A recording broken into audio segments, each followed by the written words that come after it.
Bonjour les amis, bien content de vous retrouver dans cette vidéo, une glace à la pistache avec des petits morceaux de pistache craquants. C'est un vrai régal, une couleur assez pâle hein, puisque en fait là j'ai utilisé une pâte de pistache naturelle et c'est pour cette raison en fait que la couleur c'est un petit peu plus vert que ce que l'on voit là, mais c'est guère plus. Alors cette recette nous vient de Pierre Hermé. Encore une fois, là, toutes les glaces que j'ai réalisées sont du livre qu'il a écrit qui s'appelle pH10, qui est fait donc pour les professionnels. Allez, assez parlé, on passe à l'action.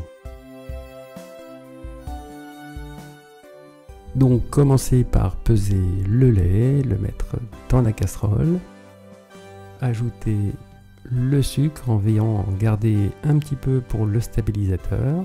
Que voilà, donc il faut simplement le mélanger, hein. On ne met jamais plus, on va toujours mélanger avec un petit peu de sucre.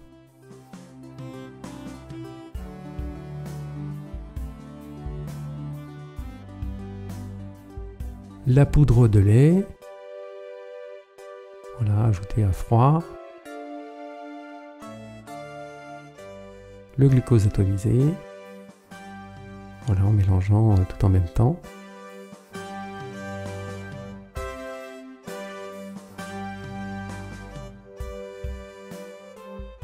Notre crème fraîche liquide,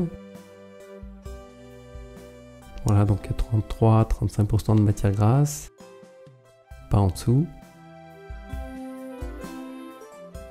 Notre pâte de pistache, voilà, naturelle, hein, donc c'est pour ça qu'elle a cette couleur. Les aromatisés sont des verts pétants, hein, automatiquement vous aurez une couleur comme on voit généralement partout. Là, j'ai fait le choix de quelque chose de plus naturel, ça meilleur au goût et la couleur est la couleur véritable.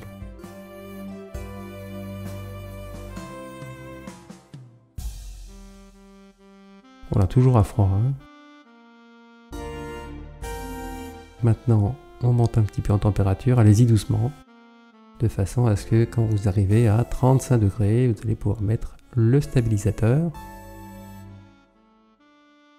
Voilà, 35, 36. Ça va très vite.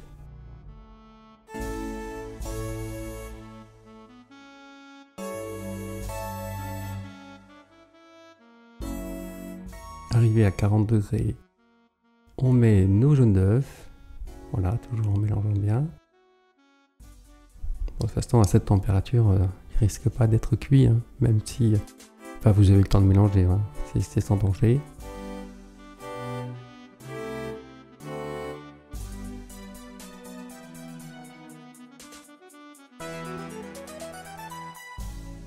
Voilà, et ensuite on cuit à 85, oui, durant 3 minutes pour faire une pasteurisation haute. Ensuite, on le verse dans un chinois et on laisse maturer 24 heures. Alors, vous n'êtes pas obligé de faire autant. Monsieur Pierre Hermé aime faire les choses bien. Donc il y a 24 heures de maturation. Si vous faites comme lui, c'est que mieux. Mais le minima, c'est 4 heures.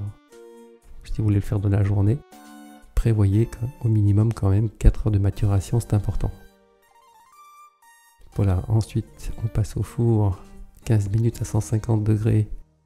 Nos pistaches.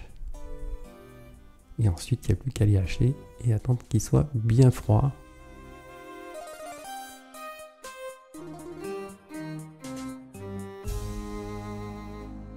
Voilà, une fois que c'est haché, le lendemain, donc vous mettez votre appareil dans la machine à glace et vous la faites tourner le temps nécessaire. Hein, donc là, ça va dépendre de votre machine. Encore une fois, ça va être entre 20 et 30 minutes. Ça dépend des parfums en fait. Et c'est lié aussi à la matière grasse. Si vous faites des glaces avec un peu plus de matière grasse, ça va un peu plus vite.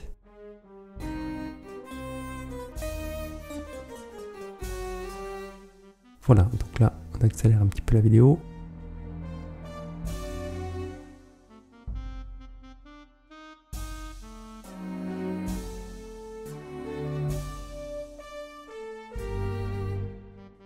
Et 5 minutes avant la fin, 5-10 minutes, eh bien vous mettez donc les pistaches. et en fait tourner jusqu'à ce qu'elle ait, que tous les morceaux soient bien mélangés et que la consistance soit suffisamment formée, suffisamment faite.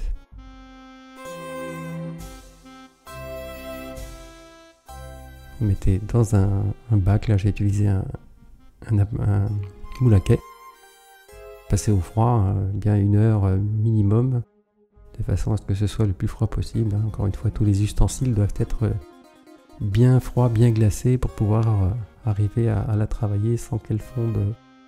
Surtout quand, comme c'est maintenant, c'est l'été, c'est un petit peu plus délicat. Voilà, il y a 3 heures de congélation pour pouvoir ensuite former des boules, si vous souhaitez faire des boules évidemment.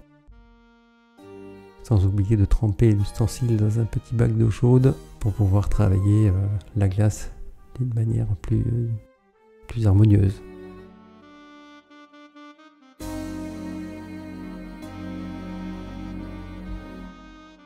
Je vous souhaite un bon courage chez vous pour pouvoir faire cette petite glace intéressante avec un petit craquant pas piqué des hannetons. Et je vous souhaite une très bonne journée, un bon courage et à très bientôt pour une prochaine vidéo. Salut à tous!